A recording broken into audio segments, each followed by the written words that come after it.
বিশেষকৈ বৰপেটা ৰোড খাৰুপেটীয়া বেছিমাৰী হাৰমতি গৰুখুটি আদি ঠাইবোৰ শাক পাচলি উৎপাদনৰ বাবে বিখ্যাত খেতিয়কসকলে বৰ উৎসাহেৰে খেতি কৰি শীতৰ বতৰত শাক পাচলিৰে বজাৰ ভৰাই তোলে দেখিলেই কিনিবলৈ মন যায় মনত এক অদ্ভুত উত্তেজনা অনুভৱ হয় আৰু খেতিয়কসকলৰ প্ৰতি মনৰ কৃতজ্ঞতাৰ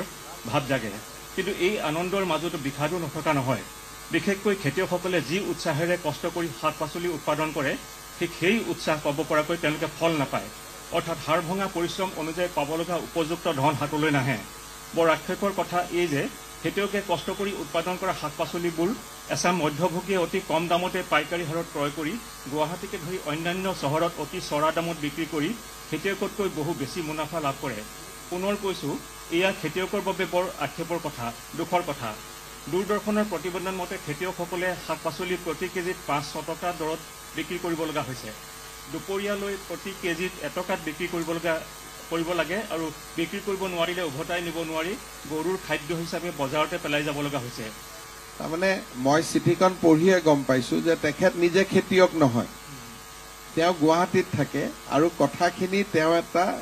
গল্প উপন্যাস এটা মানে এটা তেওঁৰ এটা ৱৰ্ল্ড ভিউ এটাৰ ওপৰত লিখিছে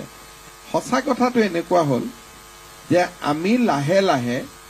কিছুমান কাম কৰিব গৈ আছো আৰু আমি কৰিবৰ কাৰণে আগ্ৰহী যেনেকে চাউল আগতে ধান আমি অসমত ৬০০ টকা কুইণ্টলত কিনিছিলো এতিয়া আমি ৰাইচ প্ৰকিউৰমেণ্ট আমি নিজৰ পইচা দি কৰো এতিয়া আমি কুইণ্টল ২৩০০ টকাত দিওঁ কিন্তু বহুত কৃষকৰ সমস্যাটো হ'ল কি যে তেওঁলোকে চৰকাৰক ধানটো দিব মিলৰ মালিকক বেছি সোনকালে দিব খোজে কিন্তু লাভ এটা হৈছে কি মিলৰ মালিকেও এতিয়া ২২০০ টকা দিব বাধ্য হৈছে গভৰ্ণমেণ্টৰ লগত কম্পিটিশ্যন কৰি একেধৰণে এইবাৰ আমি সৰিয়হ গোটেই এইবাৰ আপোনালোকে দেখিছে যে গোটেই পথাৰবিলাক হালধীয়া হৈছে অসমত এইবাৰ ভাল মাষ্টাৰ্ড হৈছে এইবাৰ আমি সৰিয়হখিনি চৰকাৰী দামত কিনিম প্ৰায় ৫৫০০ টকা দি পেলাই আমি কিনিম শাক চব্জিৰ ক্ষেত্ৰতো মান্দি ব্যৱস্থাৰে আমি ধুনীয়াকৈ কিনিব পাৰো কোনো অসুবিধা নাই কিন্তু অসুবিধাটো হ'ল যে অসমীয়া মানুহ থকা জাগাত ইমান ব্যাপক খেতি নহয় আৰু আমি যদি এতিয়া যিকেইটা জাগাৰ নাম কলে সেইকেইটা জাগাত গৈ আমাৰ কাম কৰা অসুবিধা হৈ গৈ তাত আপুনি যদি চিঠিখন পঢ়ে যিকেইটা জাগাৰ নাম কৈছে তাতে গৈ পেলাই কাম কৰাৰ কাৰণে আমাৰ বহুত অসুবিধা কাৰণ তাৰ শাক পাচলি চৰকাৰে ইয়াত আনিব লাগিলে আমি বহুত ডাঙৰ সমস্যাত পৰিব লাগিব কাৰণ তাত বহুত বেছি সাৰ দিয়ে বহুত বেছি ফাৰ্টিলাইজাৰ দিয়ে যাৰ কাৰণে নেকি কিডনিৰ বেমাৰ আজিকালি মানুহৰ বহুত ব্যাপক গতিত বাঢ়িছে খাৰুপেটীয়াৰ তৰকাৰী যদি অসম গভৰ্ণমেণ্টে অফিচিয়েলি কিনি গুৱাহাটীত বিক্ৰী কৰে কালি পৰখি মই এইটো উত্তৰ দিব লাগিব যে ইনজেকশ্যন মাৰি বনোৱা বেঙেনাটো আপুনি কিয় ইয়াত বিক্ৰী কৰিব so these are very very মানে এটা লিখি দিয়া কথাটো বেলেগ কিন্তু প্ৰেক্টিকেল কিন্তু যদি এতিয়া আমি অসমত অসমীয়া ল'ৰাবিলাকক এই ধৰণৰ খেতিৰ কাৰণে অনুপ্ৰাণিত কৰি আছো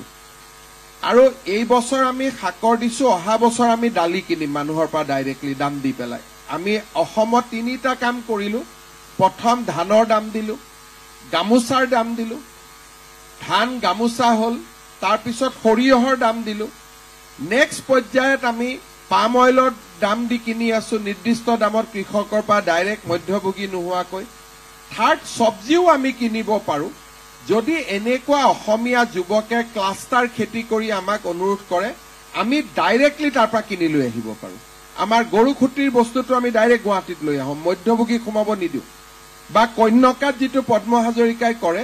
তেওঁ ডাইৰেক্ট বজাৰলৈকে লৈ আহে তাত মধ্যভোগীক ৰখিব নিদিয়ে সমবায় হয় গতিকে লাৰ্জ স্কেল অসমীয়া লৰাই যদি সমবায় কৰি খেতি কৰে আমি ডেফিনেটলি তাক গুৱাহাটীলৈকে লৈ আহিব পাৰো আৰু গভৰ্ণমেণ্টে খুব ভাল পাব কৰি পেলাই গতিকে মই দিবাকৰ শৰ্মা ডাঙৰীয়াৰ এড্ৰেছটো ল'ম অতুল বৰা ডাঙৰীয়াই কালি তেওঁক মাতি আনিব চেম্বাৰত তেওঁৰ পৰাও আমি পৰামৰ্শখিনি ল'ম